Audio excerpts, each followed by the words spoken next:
My husband left me when I was pregnant and seriously ill, but then he came back saying that I left my son with his father. I've been sitting on this story for a while, and I guess it's time to get it off my chest. I was married to this guy, Matt, for about 5 years. We met back in college, and things were good for a while. He was the kind of guy who seemed dependable, steady job, decent family, all that. We started trying for a kid maybe 2 years into the marriage. It didn't happen. Month after month, nothing. I went to doctors, got tests done, tracked everything. They couldn't find anything wrong with me.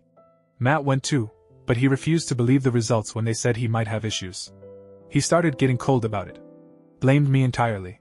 Said I was the problem, that I wasn't doing enough, wasn't trying hard enough.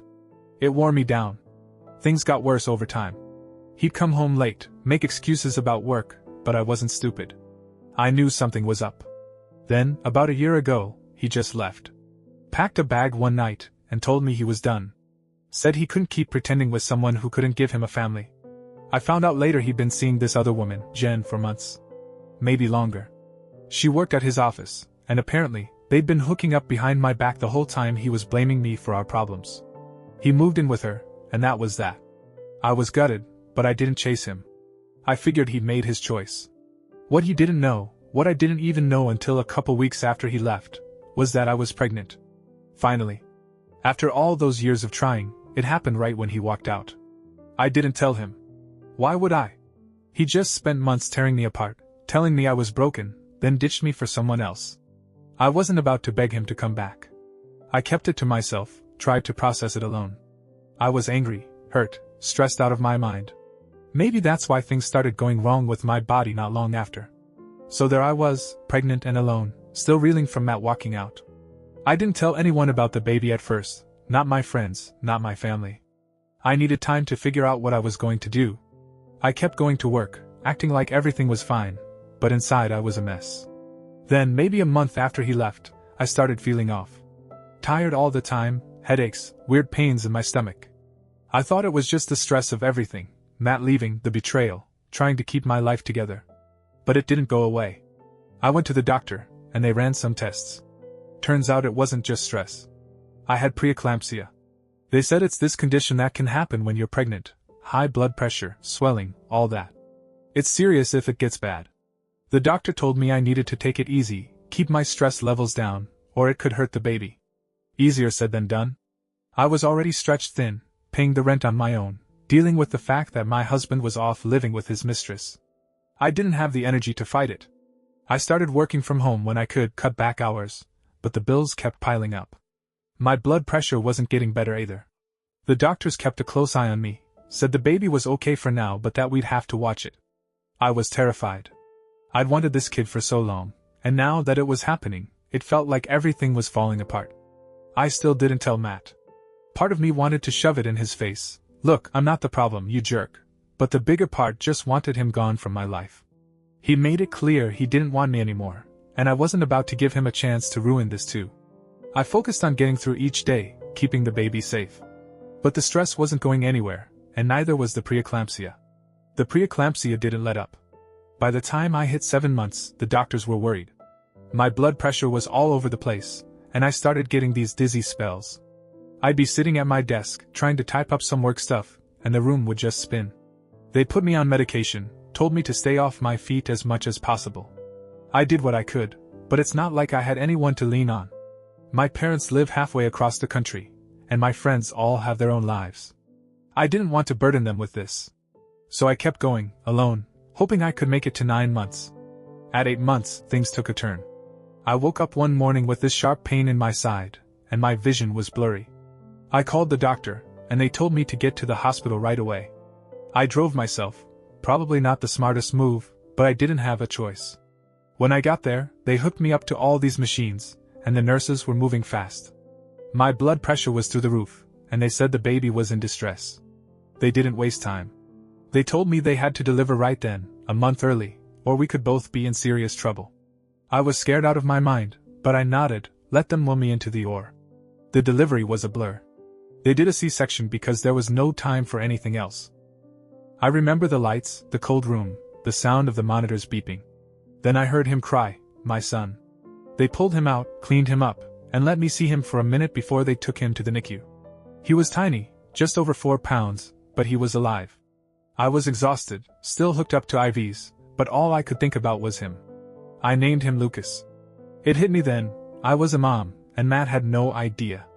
Lucas stayed in the NICU for 2 weeks. He was premature, so they had to keep him there to make sure his lungs were okay and he could gain some weight. I went to the hospital every day after they discharged me. My own recovery wasn't easy, stitches from the C-section, still dealing with the preeclampsia aftermath, blood pressure meds that made me feel like a zombie. But I didn't care. I'd sit by his little incubator, watch him breathe, touch his tiny hand through the plastic. He was all I had left to hold on to. The nurses were nice, kept me updated, said he was doing well for a preemie. It was hard leaving him there every night, but I knew he was in good hands. I still hadn't told anyone about Matt's side of things. My parents knew I'd had the baby, and they were thrilled, but I didn't tell them he'd left me. I just said we were taking a break, that things were complicated. I didn't want the pity or the questions. Work gave me some maternity leave, which helped, but money was tight. I was burning through savings fast, hospital bills, rent, baby stuff. I started wondering how I was going to make it work once Lucas came home. Single mom life was hitting me hard, and he wasn't even out of the hospital yet. Then Matt found out. I don't know how, maybe someone from work saw me at the hospital, maybe a mutual friend spilled it. But one day, out of nowhere, he showed up at my apartment. I hadn't seen him in months, not since he walked out. He looked the same, maybe a little tired, but he was mad. Really mad. He started yelling, saying I'd kept this from him on purpose, that I'd had a kid behind his back. I was too tired to fight much. I told him he'd left me, that he didn't get to act like he cared now. He stormed off, but I had a bad feeling it wasn't the end of it. Matt didn't let it go. A couple weeks after he showed up at my place, I got served papers. He was taking me to court. Lucas was still in the NICU, and I was barely sleeping, running on coffee and adrenaline, when this hit. The papers said he wanted a paternity test and was trying to get out of paying child support. He claimed I'd hidden the pregnancy from him, that I'd somehow tricked him into this. It was ridiculous. He'd left me, moved in with Jen, and now he was acting like I'd planned it all to screw him over. I couldn't believe he had the nerve. I had to get a lawyer. Money was already tight, but I didn't have a choice.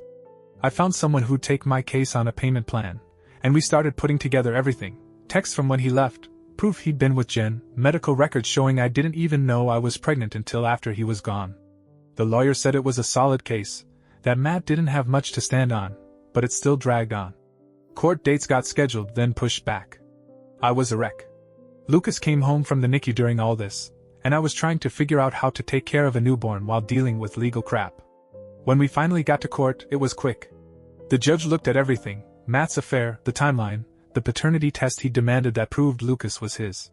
Matt tried to argue I'd kept him from his kid, but the judge shut it down.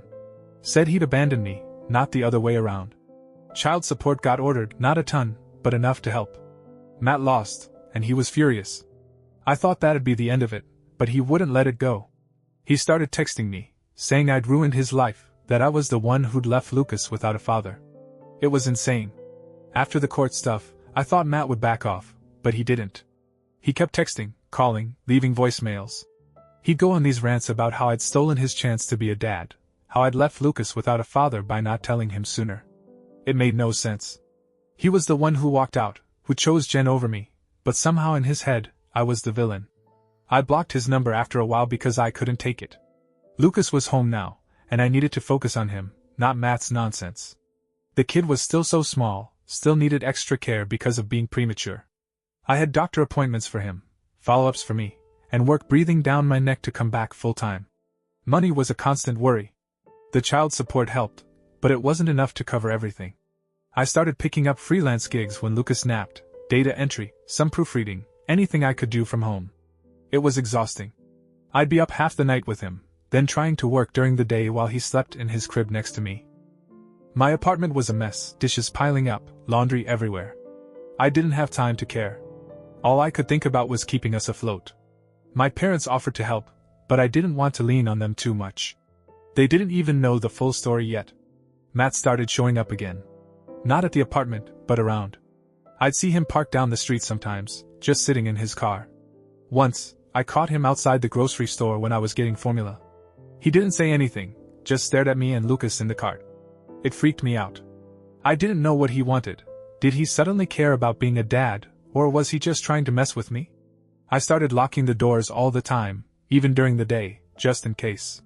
Things with Matt got creepier. The random sightings turned into him leaving notes.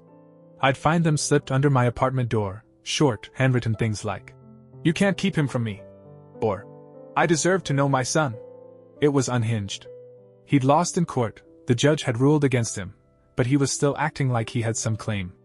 I called my lawyer about it, and she said to keep everything, every note, every text screenshot, every voicemail I'd saved before blocking him. She said it could be harassment if it kept up, maybe enough for a restraining order. I didn't want it to come to that, but I was starting to feel unsafe. Lucas was growing though. He hit 3 months, then 4. He was still small for his age, but the doctors said he was catching up. He started smiling, this little gummy grin that made the sleepless nights worth it. I'd sit there feeding him, watching him look up at me, and it had hit me all over again that I was doing this alone. Matt's notes and stalking didn't change the fact that he never even held Lucas, never asked how he was doing. It was all about control, not the kid. I stopped leaving the apartment unless I had to, groceries, doctor visits, that was it. I didn't want to run into him. Work was another mess. My boss was pushing me to come back in person, but I couldn't. Daycare wasn't an option yet, Lucas was too young, too fragile, and I couldn't afford it anyway. I negotiated to stay remote a little longer, but they cut my hours. Less money, more stress. I started selling stuff online, old clothes, some furniture I didn't need, just to scrape by. The child support checks came, but Matt was late half the time, and I had to nag my lawyer to enforce it. It was like he was punishing me every way he could. The notes from Matt kept coming, and it was wearing me down. I'd wake up to find one almost every other day, sometimes stuck to my car windshield if I'd parked outside. My lawyer said we had enough for a restraining order now, so I went for it. Filing was a hassle, court fees, paperwork, waiting for a hearing. I had to take Lucas with me because I didn't have anyone to watch him. He fussed the whole time, and I sat there in this cold courtroom, feeling like I was falling apart. Matt showed up to the hearing, looking smug, like he thought he could talk his way out of it. He tried saying he just wanted to see his son, that I was overreacting. The judge didn't buy it. The order got granted, 50 yards, no contact, no notes. I felt a little lighter walking out, but I knew Matt. He didn't like losing. For a while it worked. The notes stopped, and I didn't see his car lurking anymore. I started relaxing, focusing on Lucas. He was 5 months now, starting to roll over, grabbing at things. I'd play with him on the floor, try to forget the mess with Matt. Money was still tight, freelance gigs weren't steady, and child support was hit or miss. I applied for some assistance programs, got approved for a little help with food and utilities. It wasn't much, but it kept us going. Work let me stay remote, but the reduced hours meant I was always behind. I'd stay up late after Lucas was asleep, typing away, trying to make ends meet.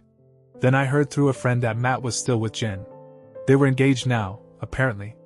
It stung, but I didn't care as much as I thought I would. What got me was that he'd stopped fighting for Lucas completely after the restraining order. No calls to the lawyer, no attempts to see him legally.